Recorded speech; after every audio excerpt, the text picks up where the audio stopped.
As one of Asia's leading not-for-profit policy research institutions, the Council uses data, integrated analysis, and strategic outreach to explain and change the use, reuse, and misuse of resources. The most recent Global Go-To Think Tank Index has ranked CEEW as South Asia's top think tank in its category for the 8th year in a row, and as South Asia's top energy and resource policy think tank for the 3rd year running. We've also been listed among the 20 best climate think tanks in the world in recent years.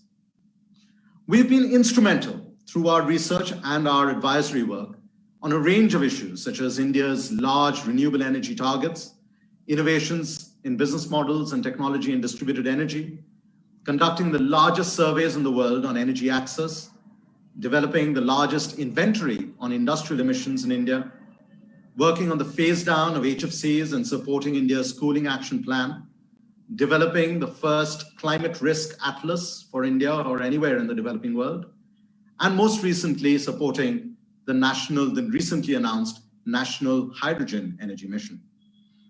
As CEEW continues to celebrate its 10th anniversary, the inauguration of the Energy Horizons Leadership Dialogue series is particularly special. In 2019, we launched CEEW's flagship brand, Energy Horizons, as an international multi-platform initiative for thought and action leadership on the energy transition in emerging economies. This is where India was discussing the global energy transition. The 2019 conference in New Delhi was attended by more than 600 global experts and delegates, and it was supported by ministries of the Government of India, as well as the International Energy Agency, the International Renewable Energy Agency, the International Solar Alliance, United Nations Environment Programme, REN 21, and others. In fact, at that time, Dr. Birol and our Union Minister, Mr. Dharmendra Pradhan, also launched CEEW's Center for Energy Finance. And then the pandemic hit. CEEW hunkered down and by June 2020 published the first sustainable recovery plan from an institution in India, named Jobs, Growth and Sustainability, a new social contract for India's recovery. Since then, we've been working very closely with the central government and our partners across many states on the opportunities in technology, finance, policy, and behavior to build forward better. Our work, not just in India, but in other emerging economies, gives us the confidence that we can shape, with research, with analysis, and with sober advisory, on a just transition towards a sustainable pathway. This is critical because if 2020 was a year of resilience, 2021 must be a year of action. Driving that action in India, in other emerging economies, and in the developed world will need bold leadership, a willingness to look at the facts and take courageous decisions to put our countries and the planet on a sustainable pathway. Who are these leaders? And what are the choices they are making? The Energy Horizons Leadership Dialogues, which are being instituted this year with this inaugural session, will host global leaders for hour-long personalized conversations on the broader issues of governance that are impacting the energy transition. The Iaea-India strategic partnership is extremely important. In January this year, less than 4 years after the Iaea welcomed India as an associate member country, Iaea members and the Government of India signed a strategic partnership framework. This is a major milestone in the relationship between the Iaea and India and strengthens that collaboration across a range of areas, from energy security to clean energy transitions and other issues. This partnership could not have come at a more important time and was followed up soon after by the IEA's India Energy Outlook, which was released just last month. CEEW, in fact, has been collaborating with the IEA for half a decade with joint events, participation in training activities, our annual joint renewable energy investment trends report, work on energy efficiency, and our joint work on green hydrogen. 4 years ago, I had written a book called Energizing India, in which I said that among the 4 energy transitions that India will go through over the next 3 decades, One of them will be India's deeper integration into global energy markets. What would India's rising energy access, rapid urbanization, vast clean energy ambitions mean for the global governance of energy? In fact, who better to address these questions than Dr. Fatih Birol? Dr. Birol has served as the Executive Director of the International Energy Agency since September 2015 and was re-elected in January 2018 for a second term, which began in September 2019. Under his leadership, the IEA has undertaken its first comprehensive modernization program since its creation in 1974. This focuses on three pillars: opening the IEA's doors to other critically emerging economies such as Brazil, China, India, South Africa, Indonesia, and Mexico; making IEA the hub of clean energy transitions; and broadening IEA's security mandate to include electricity and natural gas, not just oil. In 2017, the Financial Times named him Energy Personality of the Year. He serves as the chair of the Energy Advisory Board of the World Economic Forum and on the UN Secretary General's Advisory Board for Sustainable Energy for All. He's received numerous awards, including the Japanese Emperor's Order of the Rising Sun, the Order of the Polar Star from the King of Sweden, and the highest presidential decorations from Austria, Germany, and Italy. Before the IEA, Dr. Birol worked at the Organization of Petroleum Exporting Countries. And if I may say, he's also an honorary life member of the Galatasaray Football Club since 2013. In conversation with him will be our chairperson, Mr. Jamshyd Godrej, who's also chairman of the board of the Godrej and Boyce Manufacturing Company Limited, chairman and trustee of the Ananta Center, president of WWF India, chairperson of the Shakti Sustainable Energy Foundation, India Resources Trust, past president of the Confederation of Indian Industry, and the chairman of the CEEW Sorabji Godrej Green Business Center. If I may add, Mr. Godrej, I believe, could be considered as the doyen of Indian industrialists with a dedicated focus on sustainability that goes back many decades. He's an ardent yachting enthusiast and has sailed across the west coast of India, the Baltic and North Sea, the Atlantic Ocean, and the Mediterranean Sea. In 2003, the President of India conferred on Mr. Godrej the Padma Bhushan, one of our highest civilian honors. Thank you both for joining us today. It is now my great honor to welcome Dr. Fatih Birol, an energy leader, a friend of India, and a friend of CEEW, to kick off the first Energy Horizons Leadership Dialogue with his remarks. Dr. Birol. Greetings, Dr. Ghosh, to all the colleagues in New Delhi and all those who are following this prestigious event. It's a great honor and privilege for me to be with you at this Energy Horizons Leadership Dialogue today. And I am thankful for inviting the IEA me for this occasion. I would like to once again take this opportunity to congratulate Dr. Arunabha Ghosh for the great concrete achievements that the CEEW is doing in the last few years. We hear a lot of their analysis, advice through different colleagues in India and outside, and all these compliments about CEEW, I believe, are well deserved. And I am really honored that today I am sharing this event with Mr. Godrej, for whom I have a great respect. Now, since this event is thought to be more on a conversation level, my colleagues, as usual, prepared very nice speaking notes for me with lots of bullet points, but I will put it aside, and I would like to talk with you, if I may, three things at the start of our discussion. How do I see where we are today, the world energy situation, what IEA is trying to do? This is number one.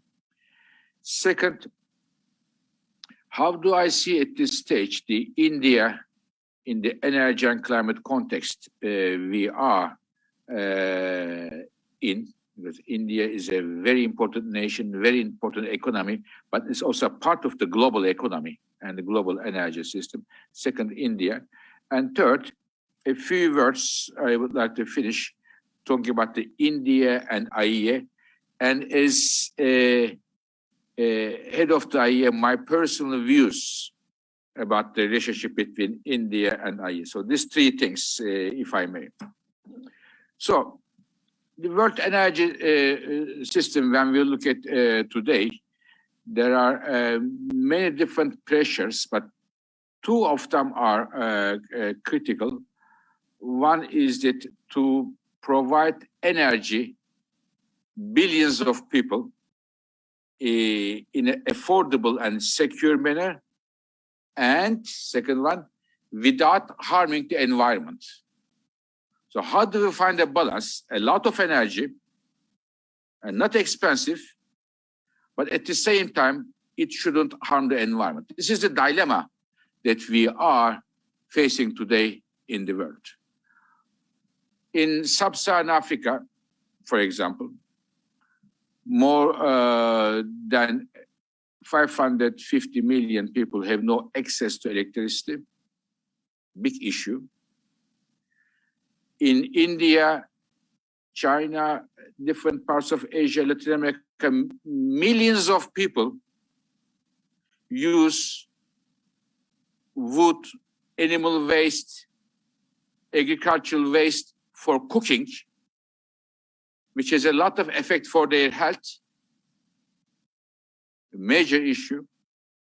But on the other hand, we also have an issue of climate change, which is critical for all of us around the world. So how to find the balances between a lot of energy, but less emissions is the question of today. And in my view, both of them are strategic, both of them are urgent, and in fact, they are solvable if we all want to solve it.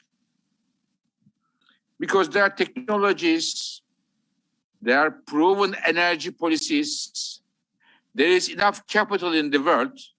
If we all come together and put the right energy policies, right energy technologies, we can provide a lot of energy to everybody, more than 7 billion people around the world, and at the same time, reduce the impact on environment. This is the IEA's main preoccupation today.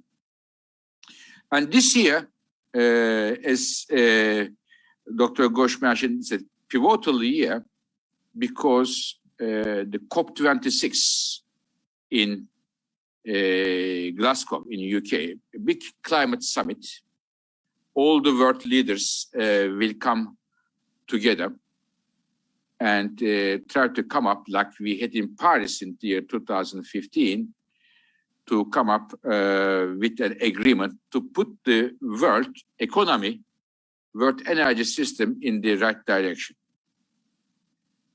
I just came from a meeting only a minute ago. I was at a meeting, a bilateral meeting with the COP president, Alok Sharma. And he told me how much he was impressed at his recent visit in New Delhi. And I told him that how much I hope India will be one of the key drivers of the fight against climate change. What India is doing is really, I will come in a moment, it is really breathtaking. But coming to world, this year is a very important year as we see the climate change is becoming a major issue. Extreme weather events. On one hand, you see a big freeze in Texas, cold freeze in Texas, droughts in some other parts of the world. It's a major issue. For this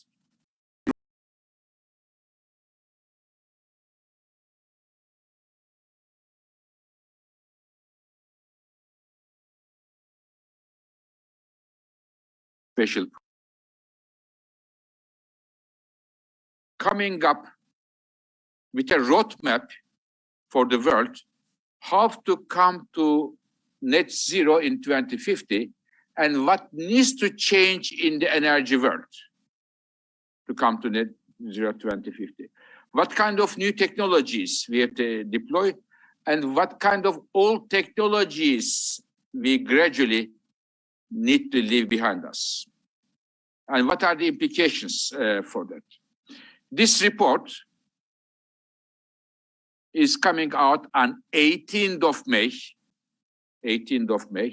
and we will announce it to the entire world, what needs to be done here and what are the...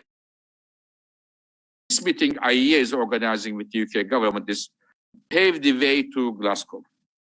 So these are some of the initiatives that the Iaea is doing, just to give you a taste. Coming to India, I think my friend, Dr. Godrej, mentioned some 6 years ago, I was in Delhi and launched our first India Energy Outlook, together with the Minister Pradhan and Minister Goyal, who was at that time the power minister and who is now the railway minister. At that time I said, as a headline, and it was in many Indian newspapers, India has a very vivid, dynamic media. It is good or bad, I don't know, but very dynamic, very vivid. Headline, I remember what I said, India is moving to the center stage of world energy. India is moving to the center stage of world energy. And today I can tell you, in the when I look at the last 6 years, I would say today, India is in the last 4 or 5 years, brought electricity to millions of people. In last 10 years, almost 500 million people. Huge success. And I would say, as an observer, and as Dr. Godrej said, as a friend of India, it is the electricity sector workers, to the ministers, to the engineers, but Prime Minister Modi, in my view, gets a big thank you from all of us working in the energy sector for his determined leadership here, that India, millions of people have access to electricity. Second one is I mentioned to you that the millions of people, again, in India and elsewhere, use for cooking primitive fuels, which is a bad news for the women and children for their respiratory issues, respiratory health. And the success of Ujjwala program, run by Minister Pradhan and his team, is another success story. I can give you many of them, maybe one more. The program on LEDs, the lighting, efficient lighting. This is also a big success story. I was talking the other day with the Indonesian minister and gave India LED story as a success case, as a best case to look at it. So India has many major achievements, but more to come. What are the next ones? I believe India already did a lot on renewables, but can do even more. When I look at globally, the electricity markets, huge changes happening. And recently, when I look at the numbers that the colleagues brought me, what happened last year for solar, wind, gas, coal, nuclear, all the electricity power plants installations, I told them, I see solar is becoming the king of global electricity markets. The old king was coal decades, but solar is overtaking coal very soon because it is becoming cheaper. And India has a huge potential in terms of solar. Already major achievements, both solar and wind, but huge potential I see for India to come. Huge potential. Again, batteries, the storage issue. India can well be the country, a solar nation, and a big driver of the battery storage around the world. Also, I believe in terms of using energy efficiently, India has a room for improvement. This can be from air conditioners, using air conditioners more efficiently, to the trucks, from trucks to the industry sector. And I believe India has a lot of room there, and IEA is working with India closely to make this happen. But looking at all of these things from a helicopter view, I can tell you that I have no doubt the observers, commentators of global energy markets, if they want to understand what will be happening in the global energy markets, they have to keep an eye the decisions coming from Delhi very, very closely to understand the global energy markets. So this is about the India. The third and the last point I want to mention, India and the IEA. As Dr. Ghosh mentioned, I became the head of the IEA end of 2015. And after getting this job as my 6 distinguished predecessors, I had to think, where am I going to go to first to visit? My predecessors, rightly, either they chose Washington or Brussels or London, those or Tokyo, very important capitals to visit. And I have changed this tradition. I had in 2 days, I visited 2 capitals. They were Beijing and New Delhi, just one after another. Just to tell the world that the IEA, I don't want IEA to be a rich man's energy club. And since then, we made, thanks to the great effort of my colleagues at the IEA, we made major achievements. And in the last 4 or 5 years, we had several emerging countries becoming part of the IEA family: India, China, Brazil, South Africa, Indonesia, and others. And with India, in the year 2017, once again, together with Minister Pradhan and Minister Goyal, I signed the association agreement. India became associate member and as such member of the IEA family. And as Dr. Ghosh mentioned, only a few weeks ago, India is elevated and became the strategic partner to the International Energy Agency. This is a great, great honor for me that I have signed this agreement with the Indian government. But I personally see this, hopefully, as a stepping stone. And I very much want to see India soon to be a full member of our agency. With India, IEA can be very strong, and India with the IEA may be also stronger.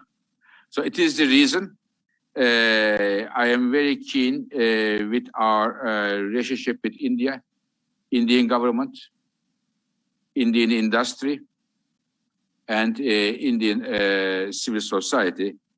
And as such, I am honored to be the first speaker in this energy leaders dialogue. And thank you very much for inviting me. And I would like to perhaps stop here and looking forward to our conversation. Very many thanks. Thank you. Thank you. Thank you very much, Dr. Birol, for that wonderful remarks, especially to do with the energy transition and India. You have, of course, been in this field of energy for many years. What really attracted you to be in this line of both of advocacy also, for energy as well as the energy transition? What was motivating you to do it? I am to be honest with you, I am an engineer. Nobody is perfect, so I am an engineer. So I'm an engineer also. Don't worry. Okay, I thought we are colleagues. So I am an engineer. I thought engineering and the human social issues, energy economy is a very good bridge between those. I'm an electrical engineer, and it is I worked on energy. And when I look at the energy today, I see two big challenges for the human race. One of them is the access to energy, especially for the poor segment of the population. And the second one is the energy transition, the clean energy. So some of your colleagues may know in India, 20 years ago, World Energy Outlook, this is a book that I published since 20 years with my colleagues, was the first one which raised the, in a systematic way, access to energy issue, electricity access, because it is the most important thing. It was a problem in Africa, India, and China. It is now becoming mainly a problem in Africa. So this was the first driver. And the second driver is a clean energy transition. The reason was the more from a, how should I say, the social aspect of it, to helping the human beings. And some of your colleagues would know, I have a very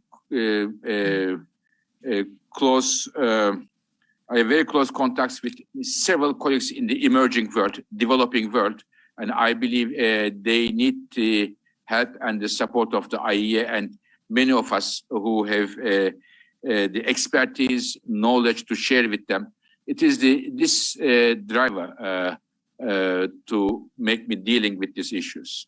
Yeah, one of the very useful points of reference for the Iaea is the analysis that you do, as you mentioned, the World Energy Report, etc. And I think even though India has a very ambitious target on renewables, actually being able to have a situation where renewables become the dominant use of energy is going to require enormous amounts of change in the energy system, not only from a technical point of view, but also I think from the social point of view. Yes. And one of the reasons I say that is because, we have had significant problems with air pollution in India. Exactly. And you cannot, of course, blame the energy industry entirely for that. I mean, there are many, many reasons for air pollution. So, I mean, that's not the purpose. But, one of the big problems that developing countries like India and China went through that earlier, is air pollution. And so I think that the sooner we have this linkage between the energy transition and health issues, And I think the pandemic gives us a sort of perfect background to understand that, you cannot look at health in isolation because, once the virus hits, no matter where it starts in the world, it's going to spread everywhere. And so I think this linkage between health and energy and the energy transition doesn't seem to have been adequately appreciated. What do you feel? I completely agree with you. Now, when we work very closely with WHO, World Health Organization, and the analysis show that the air pollution and the issue I mentioned a few minutes ago, the cooking with primitive fuels, is the third reason for premature death in the emerging world, the third for premature deaths. So therefore, providing clean, modern energy services is extremely important. And the important thing is, again, who suffers from that is the lowest income levels. It is not the richest richest income levels, but the lowest income levels. So therefore, in my view, health issue, energy, and at the same time having access to clean water, they are all interrelated. And energy is, today some people think energy is a troublemaker because of the climate change. No, energy is good, emissions are bad. So if you can choose the energy which makes your life better, brings your clean water, better cooking services, it is good. Make your life easier, more comfortable, more productive. So therefore, clean energy transitions and health and clean water, and they are all interrelated. And unfortunately, not very well understood this in the dynamics between the clean energy transitions and the health and water. But it is something to be underlined, I believe, and we do at the Iaea underline, in order to politicians to have a not a limited view of the issues, but a helicopter view of the issues. Yes, no, I think that's very good, and it also helps to understand that the good reasons why we need an energy transition. I think the way you said it was, yes, we certainly need more energy and energy sources, but we need for it to be clean. The other big issue that a country like India faces, of course, is that we've made good strides on energy access, but the reliability of energy also has to be very much there, you see, because I think that human development, industrial development, all of this is going to depend a lot on reliable energy. And for that, we need good exchange of information with, all the other countries and through the Energy Agency on how this is done, not just from a technical point of view, but also the benefits, how societies benefit from having reliable energy. And is that also a part of IEA's charter? Definitely, Mr. Godrej, because what we do, IEA, one of the things we do, we work with all the governments. We are, if we learn something in government A, a good lesson or a bad lesson, we share with another country. And in the energy world, the power plants, transmission lines, grids, they don't change. I mean, they are more or less the same. The technologies are similar. The techniques are similar. So therefore, what we are doing is we are sharing best practices and worst practices with the governments. For example, I give you one example. Let me put another country. Let me take again Indonesia. in Indonesia, maybe 2 out of 10 families have an air conditioner. In Japan, 10 out of 10 families, and more or less the same. And in Indonesia, with the increasing income levels, people will buy air conditioners.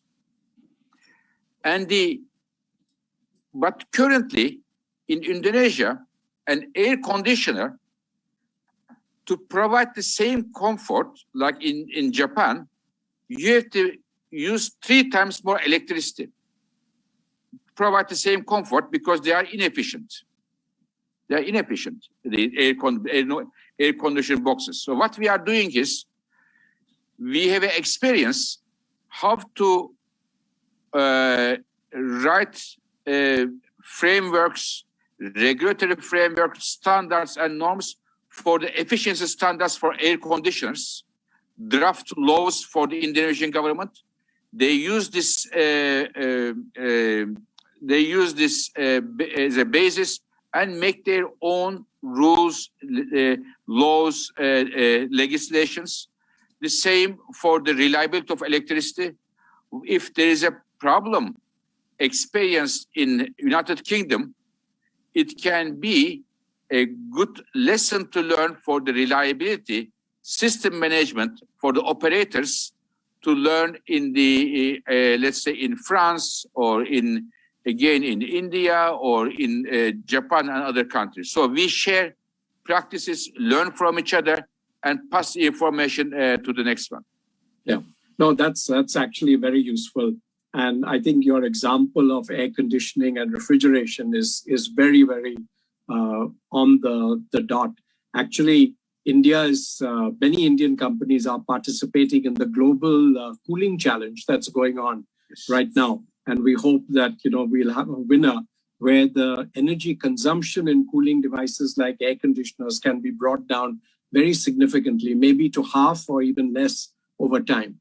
And you have correctly identified one of the big problems of, when a developing country wants to modernize, air conditioning is one of those things that is in great demand. Yeah, so Dr. Birol, really appreciate your being with us today and giving us your thoughts, and really greatly appreciate and look forward to more interactions with you. And I will now hand over to Dr. Ghosh. Thank you very much, sir. Thank you. Thank you, Mr. Godrej. Thank you, Dr. Birol, for those comments. I have one burning question for Dr. Birol. I know you're short on time, but I will take the opportunity to ask you. Yesterday, the UN Secretary General has put forward this call for phasing out of coal, both for developed countries and for developing countries. From the conversation between you and Mr. Godrej, it's really not been about the technology issues. You've both highlighted issues of health, of quality of life, of jobs. It's kind of that social dimension that often gets missed out in those conversations about the energy transition. So could you reflect a little bit on this call for the end of coal within the next decade or two? And what would it take, in your view? This is the exactly as you call it, a burning question. And for me, this is the key question for the climate debate we have today. Now, coal has been, first of all, I should tell you that the climate change issue we have today, the concentration of carbon in the atmosphere, is not an issue of today. It is an issue of almost last 100 years. And many countries, so-called advanced economies, came to this industrialized levels, income levels, by using a lot of coal. This is the United States, this is the Europe, Japan, everywhere. So, and a lot of carbon is now in the atmosphere as a result of using coal. This is number one. Number two, when we look at the picture today, the 3 populous nations in the world, China, India, and Indonesia, these three countries' population is about the half of the world population. And in these three countries, more than 60% of the electricity comes from coal. And the age of the coal plants are very young. For example, in Europe, average age is 40 years, and a coal plant retires anyways with 45, 50. But in Asia, it is 11 years. So there is a lot of investment paid, already put there, and the investment to be paid back, you have 40 more years normally, if you want to be like other countries. Plus, coal in many countries, developing countries, is a key source of employment. For example, in India, Coal India, or even the railways carrying coal, is a big source of employment. Many people bring their bread, get their bread from coal to bring their families. So, therefore, it is extremely important how we, on one hand, get out of the coal, and at the same time, do not have negative impacts especially for the emerging world. I'll give you one example. Germany. Germany has also coal, but compared to China, India, Indonesia, very, very small. And German government had to make a lot of negotiations and discussions with the trade unions, with the states, communities. At the end, as a result of all of these discussions, at the end, they have decided to exit coal by 2038. And Germany's per capita income level, compared to India or Indonesia, there is a big gap there. So in my view, we have to exit coal, not only to the worldwide, not only to reach our climate goals, but as Mr. Godrej mentioned, also for the air pollution in the cities, for both reasons. But how we make this transition needs, on one hand, the local domestic governments to move and make the right decisions, but at the same time, we need some changes, support from the international financial architecture. Especially for those countries who need the support of the international players, it wouldn't be fair to go to country X, a developing country X, to say, your coal is creating problem for the climate change, so shut it down. It wouldn't be fair, and I am not a supporter of that. Yes, we need to get out of coal, but it is a responsibility, shared responsibility by all the countries around the world, and we need to support, as an international community, those countries who would, and countries and communities who would face serious economic challenges as a result of leaving coal behind us. Thank you. Thank you, Dr. Birol. As I reflect on this conversation, three things come to my mind. One is, as you presented right at the outset, it's a question of not only what the IEA does, and not just about what India is doing, but what the two can do together. And I think it's remarkable that you've invested so much of your personal energy in building this bridge and building this relationship, which I believe can have significant implications for the global energy order as we look forward. The second message that I've taken back is, as I reflected earlier, that relationship between the technological issue and the social issues that both you and Mr. Godrej have highlighted on health, on personal health, on local environmental concerns, the quality of life as we develop. But there's a third element as well, which is about innovation. And often we make the mistake of assuming that the innovation will happen somewhere else and then developing countries will benefit. Mr. Godrej is too modest to say this, but he is one of the pioneers in the country on driving, sustainable cooling and developing non-polluting ways of cooling appliances and so forth.